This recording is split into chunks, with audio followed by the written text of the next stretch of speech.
G'day everyone, James Edge here, PGA professional down at Eastlake Golf Club, and I'm going to go through drill of the week.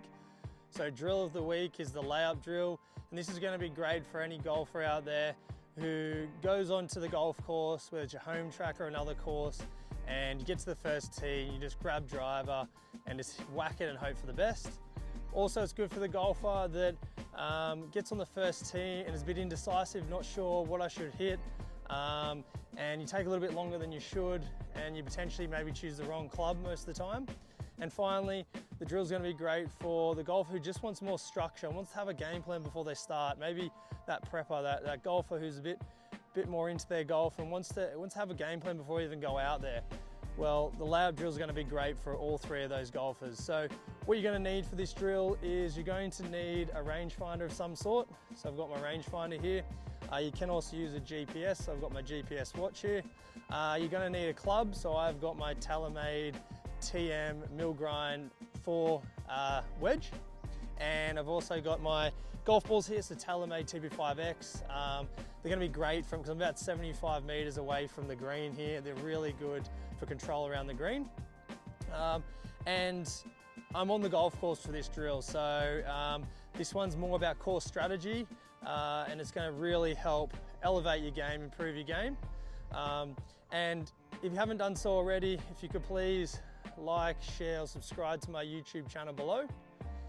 But let's get right into it now and talk about what is the layup drill, why is it important, and how can it help you and your golf game. So the layup drill is essentially going to be, you're going to go on the golf course and you're going to play 9 holes, for example, and I want you to choose a layup distance. So the way you're going to choose your layup distance is actually going to be more of a range. So for me, it's 75 meters to 95. You want to find that sweet spot, that area where you feel like whether you practice on the range and you get a good grouping of balls with a certain distance of a club or a certain distance range. If you use TrackMan a lot, where do you get those, what distance do you tend to put the balls right now on top of each other, get the perfect distance or close to it, and your dispersion is really, really tight. So for me, it's 75 to 95 meters. Also, this area is great for me, for example, because it is an area where I've got enough club head speed to create spin, so I can control it when the ball lands. But I've also got not too long of a backswing, so generally 75 to 95, I'm doing 3/4 half shots. So I don't have a full swing, which longer the swing, more variables, and the wider the dispersion generally. So that's why I find it a really good area for me. Now this distance or ideal distance, layup distance range can be different for everyone. It could be 160 meters, it could be 180, but you've got to figure that out yourself. So you do that on the range, do that in the simulator, and find out what that range is. Now on the golf course, the idea is you're going to hit tee shots to get yourself into that ideal range, which puts us here. So I'm on a par 4 at Eastlake Golf Club, and I'm 75 meters in the middle of the green. So I'm playing the second shot. And what you're going to do is just continue to do this for 9 holes and just see what kind of shots you've got to hit off the tee. Do you have to change the club you usually hit, number 1? And then number 2, can you hit it in that range regularly as well? So I'm going to go for a shot here. So I've got my sand wedge, which I roughly do a mid to 3/4 kind of swing to get to that 75 meter distance, but it's into the wind. So it's actually playing 85. So that's where the sand wedge is actually perfect for this shot. So I'm going to get into the shot now and go through hitting it towards the target. Just setting up just middle of the green here.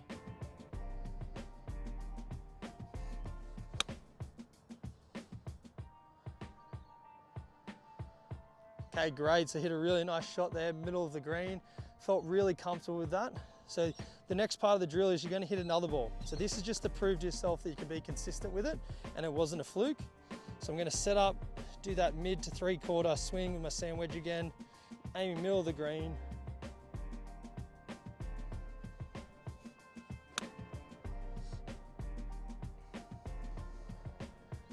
Okay, great, so I've hit 2 on the green there. I felt really comfortable with it. Why? Because I've already done the practice, whether it's in a simulator or on the range, on green grass.